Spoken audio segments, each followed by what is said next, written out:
السلام علیکم ورحمۃ اللہ وبرکاتہ۔ تمام دیکھنے اور سننے والوں کو ہمارے اس پروگرام کے اندر خوش آمدید۔ رمضان مبارک کا بابرکت مہینہ چل رہا ہے۔ آج ہم قرآن مجید کے دوسرے پارے کا خلاصہ پیش کریں گے۔ ہمارے ساتھ موجود ہیں شیخ محمد اوکاشا۔ السلام علیکم ورحمۃ اللہ وبرکاتہ۔ اوکاشا بھائی، یہ بتائیے دوسرے پارے کی سب سے پہلی اور اہم بات کیا ذکر کی گئی ہے؟ جی ماشاء اللہ، دوسرے پارے میں سب سے پہلے تحویل قبلہ کا ذکر فرمایا گیا ہے۔ تحویل قبلہ کا ذکر کیوں پیش آیا؟ حضور اکرم صلی اللہ علیہ وسلم مکہ مکرمہ سے مدینہ تشریف لائے تو تقریباً 16 یا 17 ماہ تک بیت المقدس کی طرف منہ کر کے نماز ادا فرماتے رہے، لیکن آپ صلی اللہ علیہ وسلم کی تمنا اور آرزو یہ تھی کہ حضرت ابراہیم اور اسماعیل علیہ السلام جو آپ صلی اللہ علیہ وسلم کے جد امجد ہیں، ان کے بنائے ہوئے قبلہ کی طرف منہ کر کے نماز ادا فرمائیں۔ اللہ تعالیٰ نے حکم نازل فرمایا، فَوَلِّ وَجْهَكَ شَطْرَ الْمَسْجِدِ الْحَرَامِ۔ اس حکم کے نازل ہوتے ہی ماشاءاللہ، بہت اہم بات آپ نے بتائی ہے۔ دوسرے سپارے میں آپ صلی اللہ علیہ وسلم کی بعثت کی کیا مقاصد بیان کیے گئے ہیں؟ جی، آپ صلی اللہ علیہ وسلم کی بعثت کے 4 مقاصد بیان کیے گئے ہیں۔ اللہ جل شانہ ارشاد فرماتے ہیں، كما أرسلنا فيكم رسولا منكم يتلو عليكم آياتنا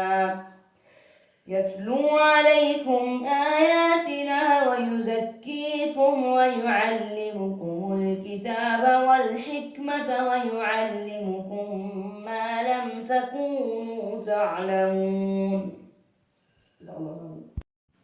سب سے پہلا یتلو علیکم آیاتنا، ہماری آیات کی تلاوت کریں، ویزکیکم، تزکیہ نفس، ویعلمکم الکتاب، اور ہماری کتاب سکھائیں، والحکمہ، اور حکمت سکھائیں۔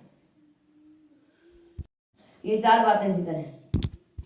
اوکاشا بھائی، ہمیں اس سپارے میں بہت زیادہ معلومات مل رہی ہے، تو یہ بتا دیجئے ممکن ہے کہ اس سپارے کے اندر کیا کوئی حرمت والی باتیں آئی ہیں کہ اللہ رب العزت نے حرام سے منع کیا اور حلال کی طرف تنبیہ کی ہو؟ جی ماشاءاللہ، اللہ جل شانہ نے 4 چیزوں کا حکم فرمایا ہے۔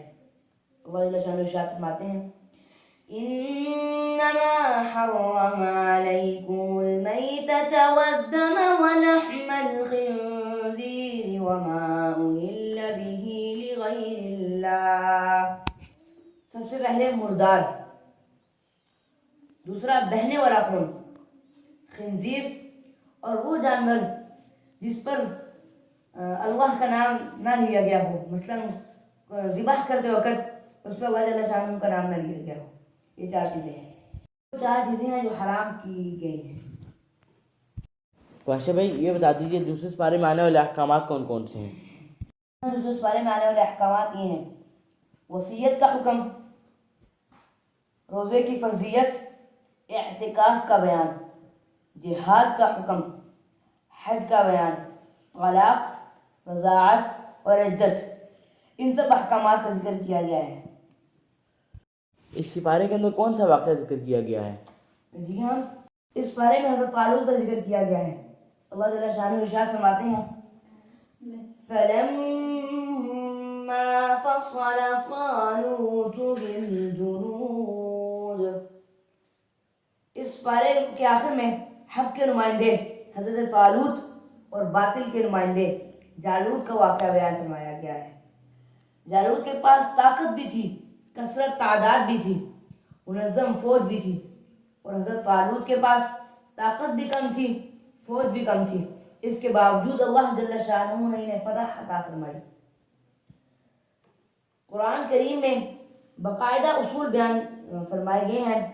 اللہ جل شانہ ارشاد فرماتے ہیں، کم من فئة قلیلة غلبت فئة کثیرة بإذن اللہ۔ کہ کتنی ہی جماعتیں جو طاقت میں کمزور ہوتی ہیں، تعداد میں بھی کم ہوتی ہیں، لیکن ان کی فرما برداری اور اطاعت، اس کی وجہ سے اللہ جل شانہ مدد فرماتے ہیں اور اپنی مدد کے ذریعے انہیں غالب فرماتے ہیں۔ ہمیں اللہ جل شانہ کے نازل کردہ اصولوں سے یہ بات سمجھ میں آ جانی چاہیے کہ مسلمان جب بھی کامیاب ہوتا ہے وہ مادیت، دنیا داری، طاقت و قوت کے بل پر غالب نہیں آتے۔ جی الحمدللہ، آج ہم نے دوسرے سپارے کے کچھ اہم نکات سمجھنے کی کوشش کی۔ اللہ رب العزت سے دعا ہے کہ ہمیں اس پر مکمل عمل کرنے کی توفیق عطا فرمائے۔ آمین۔ تو آپ حضرات سے ایک سوال ہے کہ اس بارے میں سب سے بڑی تبدیلی کون سی ذکر کی گئی؟ کمنٹس باکس میں اس کا جواب دیجیے گا۔ انشاءاللہ اب ہم ملاقات کریں گے تیسرے سپارے کے خلاصے کے ساتھ۔ والسلام علیکم ورحمۃ اللہ وبرکاتہ۔ میں آپ کا ہوسٹ محمد حنظلہ۔